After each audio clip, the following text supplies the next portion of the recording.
Halo semua, di video kali ini saya akan membahas tentang satu kasus hukum di Singapura, sengketa bisnis laundry, mertua versus menantu.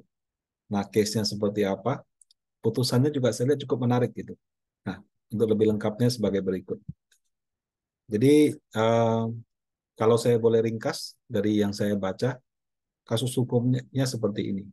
Mertua, dia, jadi menantu, mertua kan punya anak dong, anaknya nikah sama, dia disebutlah menantu gitu kan. Nah, anak dan suaminya ini buka bisnis laundry. Kemudian setelah jalan beberapa waktu, bisnis laundry itu dijual ke mertuanya. Nah, jadi mertuanya sudah beli. Nah, namanya orang sudah beli, dia minta ditransfer dong. Mana nih pergantian kepemilikannya? Eh, Dijanjiin, ditunda, dijanjiin, ditunda. Akhirnya nggak pernah pindah-pindah. Marahlah mertuanya kan. Mertuanya menggugat si menantunya.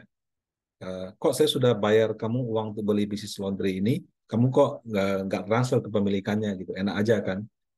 Nah, menantunya eh, menyangkal, dia bilang nggak ada, kita nggak ada transaksi jual beli, bahkan kamu tuh masih hutang gaji karyawan ke saya gitu. Nah, kasus ini terus terang sudah diputuskan di pengadilan negeri, di pengadilan tingkat pertama di sana, kemudian banding ke tingkat kedua. Nah, seperti apa ceritanya, kita bisa lihat sebagai berikut ya.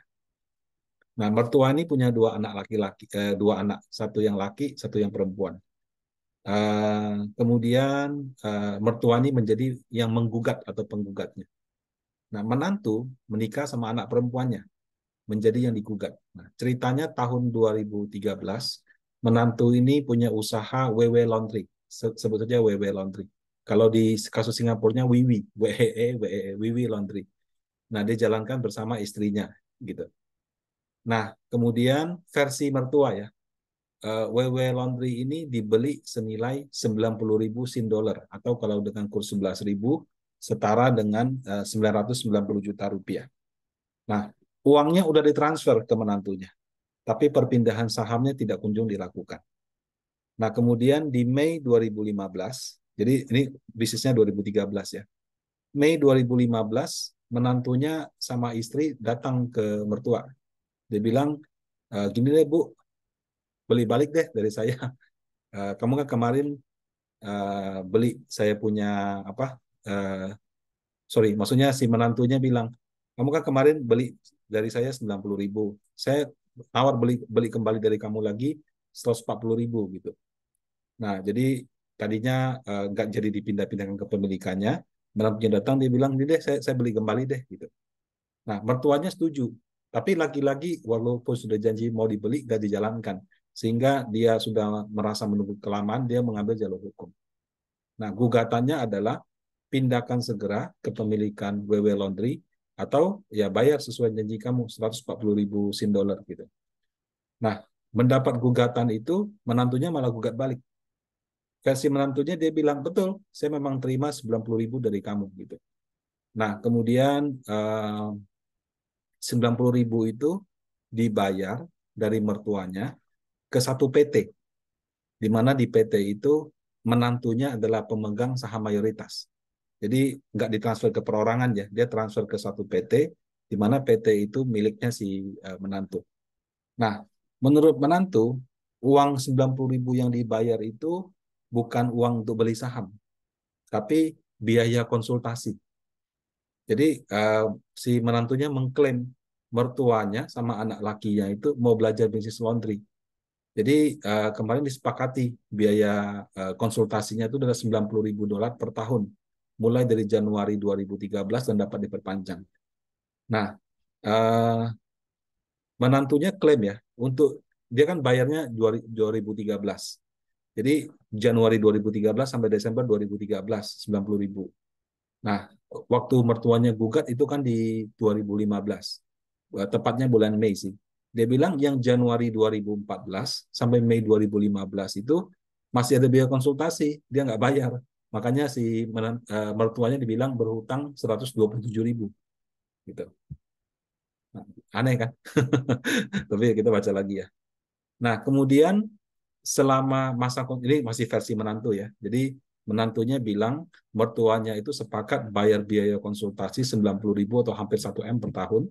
Sudah bayar tahun pertama, tahun keduanya belum dibayar, sama 5 bulan tahun ketiganya belum dibayar. Nah, selama masa konsultasi, namanya orang mau belajar ya, kalian kok jarang masuk gitu.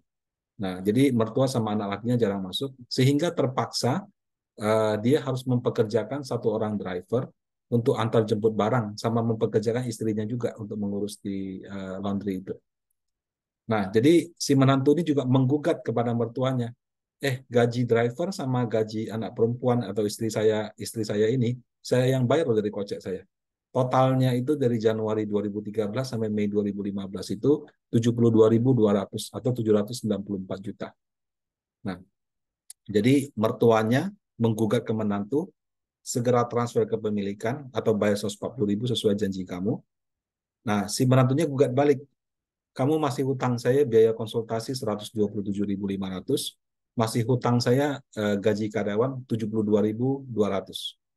Nah, namanya juga ya menantu sama mertua ya, keluarga lagi, apalagi itu kan anak perempuan gitu. Semuanya cuma omongan, lisan, nggak ada tertulisnya. Kalau logika orang awam aja deh, versi menantunya menurut saya mengada-ngada gitu. Mana mungkin sih bisnis laundry itu harus bayar biaya konsultasi 1 M setahun gitu ya. Bahkan untuk ukuran Singapura itu juga mahal sekali. Nah, kita lihat putusan hakim ya. Menarik sih putusan hakimnya. Jadi ketika hakimnya memutuskan untuk mau memenangkan mertua atau menantu, yang pertama dia cari tahu, apa ada perjanjian konsultasi ini? Kan versi menantu dia bilang $90.000 ini consultation fees gitu. Menurut mertua enggak, ini saya beli sahamnya dia. Nah, perjanjian konsultasi itu tidak bisa dibuktikan oleh menantu. Jadi kalau kamu bilang ada biaya 90.000 setahun, mana buktinya? Mana penyerahannya? Mana invoice-nya? Mana semuanya? Nggak bisa dibuktikan.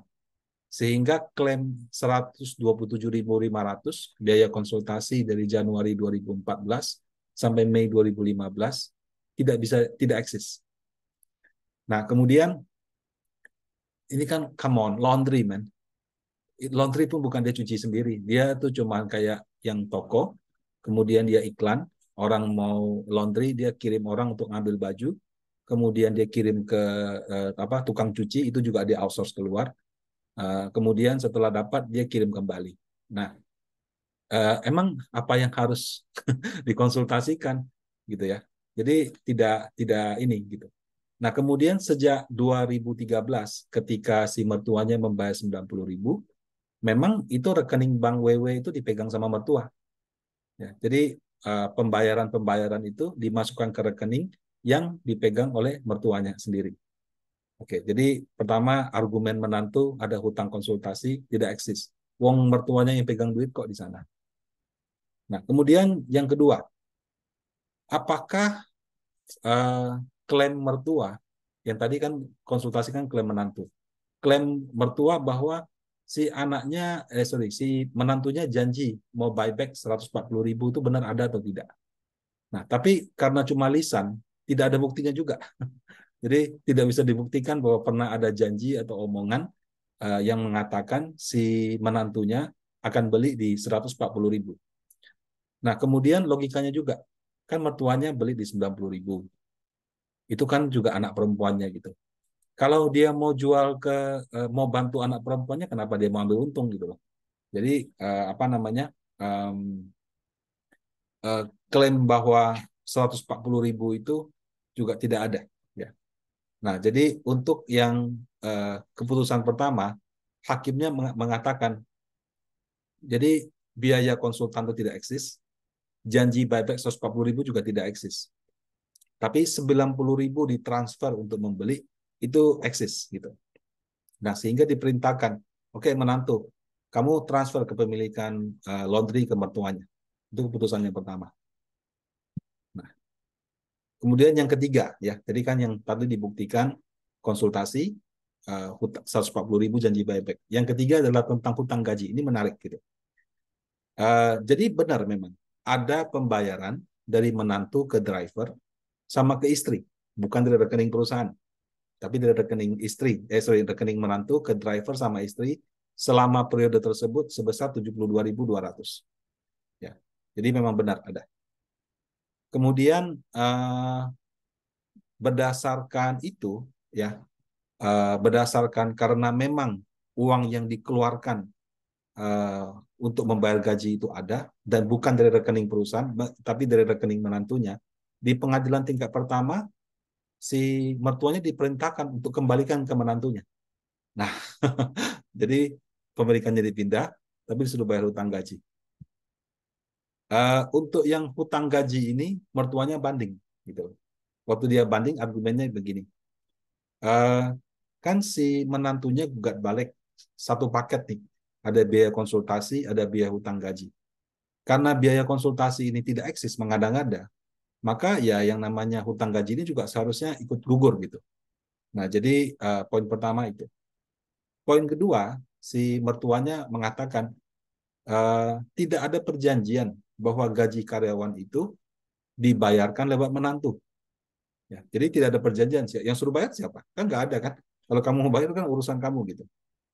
Nah, kemudian poin ketiga, kalau memang drivernya merasa apa namanya gajinya nggak dibayar, eh, anak perempuannya merasa gajinya nggak dibayar, ya udah aku bayar ke mereka, tapi nggak bayar ke menantu itu.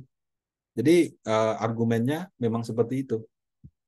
Nah, kalau kalau kita baca lebih lengkap lagi, Bapak Ibu, eh, jadi secara hitung-hitungan bisnis itu misalnya mereka ambil biaya laundry $100. Biasanya dia cas misalnya price-nya $100, harganya 100 ya. Itu kira-kira setengah habis untuk bayar biaya laundry. Jadi yang cucinya itu setengah gitu.